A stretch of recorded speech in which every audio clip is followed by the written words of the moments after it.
赶在下雪前挖几个桩，在楼顶修了几个花池，对桩材进行地养，生长比较快，加工也比较方便。这是从裁下来的榆树根开始培育的，几根筷子粗的连根种在地上疯长了几年，对它进行定型蓄养。今天把它上盆，再进行精养。榆树生长快，玩的空间大，适合各种造型。抽完盆景的朋友可以拿它做练手桩。去掉枝叶，骨架显露出来。主干来了一个180度的大回转，呈下跌的趋势。这种高梯根上部的干不能留得太高，要突出它的乙根带干。这个干当初留高了一点，等一下上盆的时候再把这个根提起来。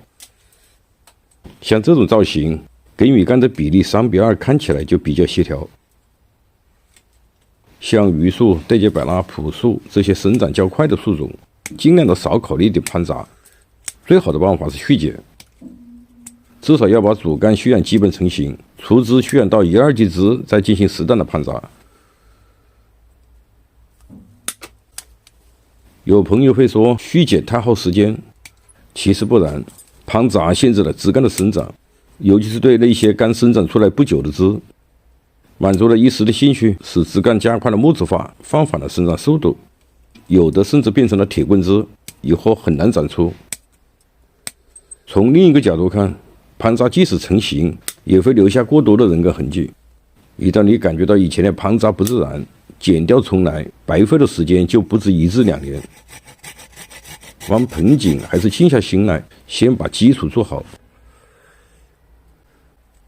怎样加快盆景的续剪成型？这里有2点与朋友们分享。一是主干与出枝蓄养的时间要分先后，在主干蓄养定型中，不要急于对出枝进行蓄养，而是要对它进行控养。如果主干与出枝同时进行蓄养，它们的增出速度就会同步，就会出现出枝的速度过剩，枝干两者间的比例就会失调，出枝剪掉重来要耽误很多时间。正确的方法是等主干基本蓄养到位，再放养出枝。二是主枝与侧枝蓄养的顺序和生长的节奏要控制好，至少要在主枝1、2级枝过渡基本形成，再开始养侧枝，使枝盘形成中枝之间的比例协调，整个盆景的成型达到同步，减少返工的时间。这2点在盆景的蓄养中是非常重要的，能控制好盆景成型同步，就会大大缩短盆景的成型时间。这盆盆景的出枝是主干蓄养基本成型之后再进行培养的。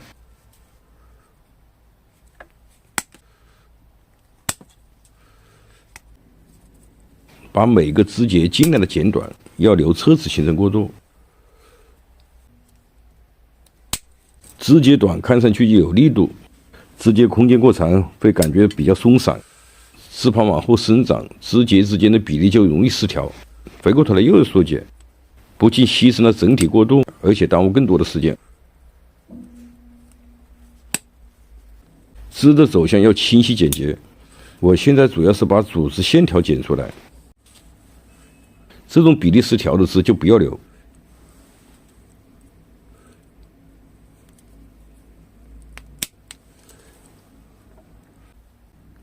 榆树的萌发能力强，像这种枝到了春天，它的侧枝自然会生长到位。把整体出枝调整好，调整的目标是形成一个风吹式的动感。榆树放盆要在盆土比较干的时候进行，选了一个长方形的浅盆，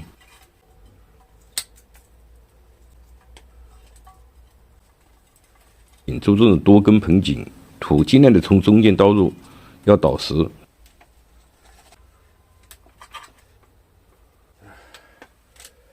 上盆之后，主要是把下部的枝养出来，形成一个外扬姿势，对上部的枝要进行控养。榆树上盆后不要立马浇水，土是半干就行，铺上青苔，防止雨水把土冲掉。